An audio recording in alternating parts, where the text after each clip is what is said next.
Hello, welcome back to Akas. Kembali lagi nih bersama aku, Rizky. Gimana nih teman-teman harinya? Pasti baik-baik dan sehat-sehat selalu ya. Gimana kegiatan selama semester 5? Semoga teman-teman masih baik-baik aja dan nggak chaos. Nah, khusus untuk podcast kali ini, kita akan kedatangan mahasiswa-mahasiswa Rekayasa Hayati nih. Halo nih teman-teman. Halo. Halo. Waduh, rame banget nih cewek-cewek semua nih. Boleh dong kita kenalan dulu kali ya? Oke, dari aku kali ya. Kenalin, aku Hana Safira, aku dari Rekayasa Hayati 2019. Oke, kenalin nama aku Inka dari Rekayasa Hayati 2019. Oke, halo semuanya. Kenalin aku Sasa dari Rekayasa Hayati 2019. Halo semuanya, kenalin aku Rania dari Rekayasa Hayati 2019. Halo, aku Sofia Jasmine dari Rekayasa Hayati 2019. Oke, ini podcast spesial Rekayasa Hayati ya ini kira-kira ya. Bisa banget nih mungkin teman-teman Rekayasa Hayati ini bisa kenalan dulu kali ya. Mungkin bagi-bagi cerita sama kita Rekayasa Hayati itu apa sih kalau di dunia kerja dan ngapain aja gitu. Nah, kebetulan banget nih, jadi kemarin tuh kita baru aja dapat kuliah tamu yang kaitannya tuh sama BE banget. Jadi pastinya teman-teman di sini udah bisa nih buat cerita-cerita tentang apa sih itu BE. Nah, iya bener banget. Jadi pembicaranya itu adalah Kastela, alumni Rekayasa Hayati Angkatan 2012 yang ahli banget di bidang tissue culture atau biasa dikenal dengan kultur jaringan. Nah, beliau ini adalah Operation Production and Research Development Supervisor pada Tissue Culture Department di PT Sinar Mas Agro. Wih, tissue culture. Apa sih tissue culture itu? Boleh dong ceritain? Nah, jadi Tissue Culture itu adalah salah satu aplikasi dari Rekayasa Hayati. Nantinya di Rekayasa Hayati itu akan dipelajari tentang bioscience dan juga engineering untuk meningkatkan fungsi serta kegunaannya. Nah, di Tissue Culture ini akan berkaitan dengan keduanya. Tissue Culture atau kultur jaringan itu sekarang lagi mulai berkembang nih di bioindustri, salah satunya dalam industri minyak kelapa sawit. Bener banget, tau nggak sih kalau misalnya kita pakai kultur jaringan untuk produksi kelapa sawit, ternyata kita bisa nih memanipulasi dan hanya memilih varietas yang unggul yang bisa menghasilkan yield yang lebih tinggi, yaitu sebesar 15% lebih banyak. Kalau aku dengar tadi ada memanipulasi untuk mendapatkan varietas unggul ya. Memangnya varietas unggul dalam kelapa sawit itu seperti apa ya? Nah, jadi kalau di varietas unggul itu, kalau dalam lingkup kelapa sawit merupakan tanaman yang bisa menghasilkan mesokarp yang tebal dengan kulit yang tipis. Nah, mesokarp ini itu bagian penting dalam produksi minyak kelapa sawit, karena bagian ini tuh merupakan bagian yang dibutuhkan untuk memproduksi minyak.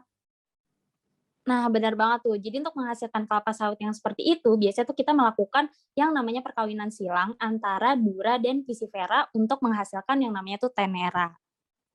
Oh, berarti tadi ya sebetulnya varietas unggul tuh. Kalau gitu hubungannya dengan tissue culture ini yang udah kalian sebut-sebut tadi itu apa? Nah, jadi persilangan tadi yaitu adalah Tenera. Nah, dia itu punya kualitas buah yang unggul, di mana nanti dia itu akan memiliki mesokarp yang tebal dengan kulit yang tipis. Nah, tissue culture ini tuh digunakan untuk memperbanyak Tenera yang sudah punya sifat unggul tadi. Nah, sebenarnya kenapa sih harus dilakuin tissue culture dari Tenera?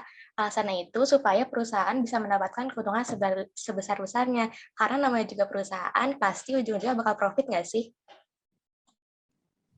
Nah, iya bener banget. Teman-teman pasti ingat nggak sih hukum Mendel, di mana akan ada 25% hasil anakan resesif yang memiliki sifat yang tidak diinginkan. Dengan melakukan kultur Tenera, jadi setiap tanaman akan menghasilkan tanaman yang sama, seperti kualitasnya dengan kualitas indukannya, mengikuti sistem dari totipotensi ini. Wah, iya, aku pernah tuh dengar totipotensi sama hukum Mendel ya. Sebenarnya pengen tahu lagi sih sebenarnya kayak kultur jaringan ini kan prosesnya sangat saintifik ya kelihatannya. Ribet nggak sih sebenarnya? Sebenarnya gampang-gampang susah sih, pastinya membutuhkan peralatan dan kondisi lingkungan laboratorium itu untuk proses kultur jaringan ini. Nah, jadi tuh ada 5 tahap dalam proses kultur dari kelapa sawit nih.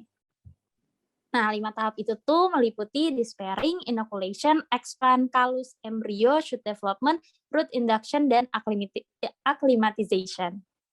Nah, jadi nanti kelapa sawit yang udah dipanen akan melalui proses pemotongan. Nah, setelah itu akan melalui proses identifikasi melalui metode molecular screening dan phenotypic assessment. Nah, kalau udah nanti akan masuk ke proses selanjutnya yaitu adalah inokulasi. Nah, saat kita udah mendapatkan nih bagian kelapa sawit yang kita inginkan, nanti dilanjutkan untuk proses sterilisasi pada laminar airflow untuk menghilangkan segala biological containment yang tidak diinginkan. Lalu bagian kelapa sawit tadi akan ditanam pada medium agar dan diinkubasi selama beberapa bulan. Setelah diinkubasi, maka akan dihasilkan subkultur, yaitu berupa kalus akibat stres dari kondisi lingkungan. Proses selanjutnya itu adalah pengembangan kalus, di mana pada tahap ini pertumbuhan sel begitu cepat dan bisa menghasilkan sel somatik yang dibutuhkan untuk berkembang biak secara vegetatif. Setelah didapatkan embrio, kemudian dilakukan proliferasi dan germinasi. Hal ini dilakukan untuk mendapatkan shoot dan mendapatkan induksi akar dari pengembangan shoot tersebut.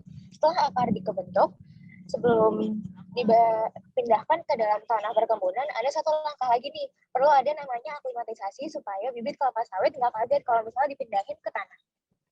Wah, menarik ya. Ternyata butuh berbulan-bulan, mungkin sampai bertahun-tahun gitu, untuk mengkultur suatu jaringan. Berarti kultur jaringan ini pasti perlu diteliti dalam skala kecil dulu, dikasih baru kita aplikasikan ke skala industri. Nah, itu gimana sih penjelasan tentang tadi? Nah, iya benar tadi. Nah, bahwa tissue culture ini tuh dilakukan dalam skala kecil di laboratorium, baru nanti kita bisa scaling up ke skala industri. Nah, untuk scaling up ke skala industri ini, kita harus perhatiin nih beberapa hal. Pertama-tama, kita harus memperhatikan dan memikirkan bagaimana cara untuk menyesuaikan formula ke skala yang lebih besar. Karena pastinya volume yang digunakan pada skala kecil dan skala besar pasti berbeda. Nah, selain itu kita juga harus bisa memilih alat yang tepat supaya hasilnya sesuai dengan harapan kita di awal. Benar banget, tapi kan nggak semuanya sesuai harapan tuh. Makanya kita juga harus antisipasi perubahan-perubahan yang bakal terjadi. Nah, terus ada juga nih yang harus diperhatikan. Kan dalam proses itu kita pakai alat kan. Nah, si alat ini tuh harus dibersihkan dan disterilisasi terlebih dahulu biar nggak ada tuh yang namanya kontaminasi dari kultur jaringan kita. Nah, benar banget. Nah, terakhiran banget nih. Jadi biar kita mendapatkan hasil makin banyak lagi, tentu harus dipikirkan juga nih bagaimana metode dan cara optimasi produk yang kita hasilkan tadi. Wah, keren banget ya mahasiswa-mahasiswa rekayasa hati ini. Dari tadi tuh kita udah ngebahas tentang kultur jaringan kayaknya. Tapi aku pengen tahu sih sebenarnya manfaat dari kultur jaringan itu di masa depan seperti apa, dan kira-kira bakal kepake terus nggak ya? Pastinya bakal kepake terus dong, karena sudah mulai banyak industri yang menerapkan penggunaan kultur jaringan ini untuk mempercepat proses produksi mereka. Contohnya pada minyak kelapa sawit ini, yang bisa dimanfaatkan untuk memproduksi biofuel yang pastinya lebih ramah lingkungan. Selain itu, tissue culture ini masih bisa dikembangkan lebih jauh lagi, misalnya untuk memperbanyak tumbuhan yang tahan hama dan tahan kekeringan. Nah, kalau kita melakukan kultur jaringan di kelapa sawit ini, nantinya prospek bidang ini juga bisa lebih meningkat lagi di masa depan. Nantinya juga efisiensi dari proses ini bisa ditingkatkan lebih jauh lagi agar lebih menguntungkan dari sisi biaya yang dikeluarkan dan dari sisi hasil yang didapatkan. Tissue culture ini bisa dibilang penting loh untuk bioindustri, karena bioindustri ini kan mostly memanfaatkan agen hayati ya. Nah, agen hayati ini bisa memanfaatkan kultur jaringan untuk memaksimalkan produksi bioproduk tadi. Nah, tapi masih ada nih yang harus diperhatikan dari si tissue culture ini. Jadi, kalau misalkan kita lihat faktanya, tissue culture ini tuh masih belum efisien karena dari 1 juta expand, dia tuh hanya akan menghasilkan sekitar 15% kalus. Nah, dari sini kurang lebih hanya ada 0,8% yang bisa menghasilkan embrio. Benar banget nih, makanya kita sebagai mahasiswa rekayasa hayati masih punya potensi yang besar banget nih untuk nantinya kita bisa mengembangkan hal-hal yang berkaitan dengan tissue culture seperti itu. Nah, jadi prospek kita ke depannya itu tentu masih sangat luas. Wah, keren banget ya.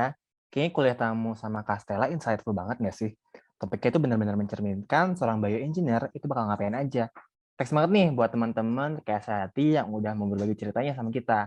Semoga teman-teman yang mendengarkan makin paham apa itu bioindustri dan peran kita di dalamnya. Sekian podcast dari kami. Selamat siang dan sehat selalu. Bye-bye. Dadah. Dadah.